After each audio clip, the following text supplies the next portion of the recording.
The Late Report. Our top story is coming up, but first, here is Tracey Conway with a summary of the news.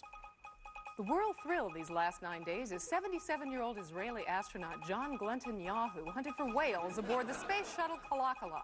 Meanwhile, local voters approved the medical use of Patty Murray. As elsewhere, former pro wrestler Jesse the Body Viagra was an erection night surprise. John?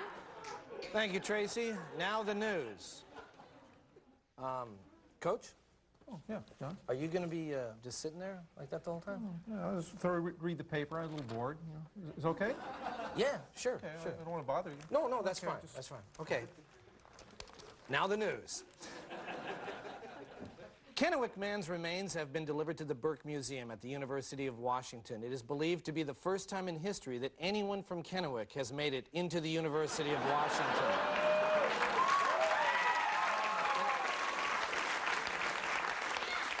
In a related story, Emmett Watson's remains continue to write a weekly column for the Seattle Times. The legendary ferry Kalakala arrived in Seattle yesterday after its long journey from Kodiak, Alaska. Old-time Seattle residents who had not seen the vessel in decades said they were surprised, many adding that they had forgotten just what a magnificent piece of crap it actually is. You like that one? That's a good one, huh? Oh, no, I was reading Garfield over here. Oh. No. Yeah, no, that's cool. Garfield's funny, too. Sorry. Okay. It's really funny. No, I know. It's okay. In other news, Mary Kay Letourneau's boyfriend, Billy Fualaau, was suspended from his high school last week after he was discovered with pot. Fualaau immediately declared that he was in love with pot and intended to marry it someday. The Center on Contemporary Art in Seattle is presenting a show of tiny paintings, sculptures, and photos called At the Threshold of Invisible, minuscule and small-scale art. Unfortunately, last night, 2/3 of the exhibit was accidentally vacuumed up by the cleaning woman. Well, KOMO TV announced this week that they are forming an alliance with Eastside and South County Journal newspapers. Under the terms of the deal, KOMO will receive news tips and local stories. In return, Dan Lewis will deliver Sunday papers. And now, to decipher what the people in the news really mean when they put their spin on the events, we bring you The Real Spin with Pat Cashman. Thank Pat? you very much, John.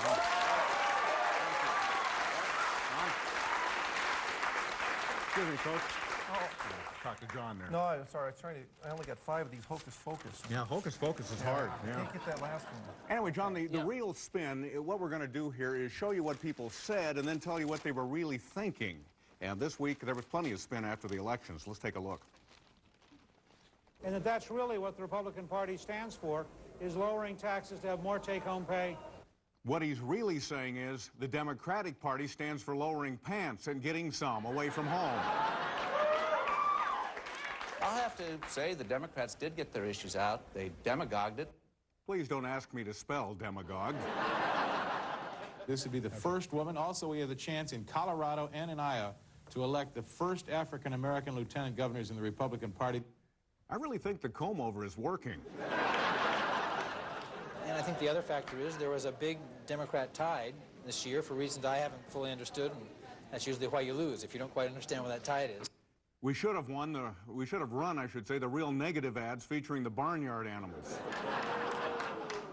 It doesn't look like there's probably going to be enough absentees to pull us through this time. You're probably not going to have to stay up all night. But let's still party. And when I say party, I don't mean getting crazy with loud music and dirty dancing. I mean standing around rather stiffly talking about how evil liberal people are. To every one of you have voted, you showed that cynicism is dead. The Wicked Witch of the West, Linda Smith, is dead. And that is it for The Real Spin. Thank you, Pat. Thank you very much. Finally, Group Health has canceled contracts with the healthcare provider Tricare, citing philosophical differences with the insurance company over patient care. The main disagreement was that Tricare felt that sick people should be treated by a doctor. This has been The Late Report. Don't go away.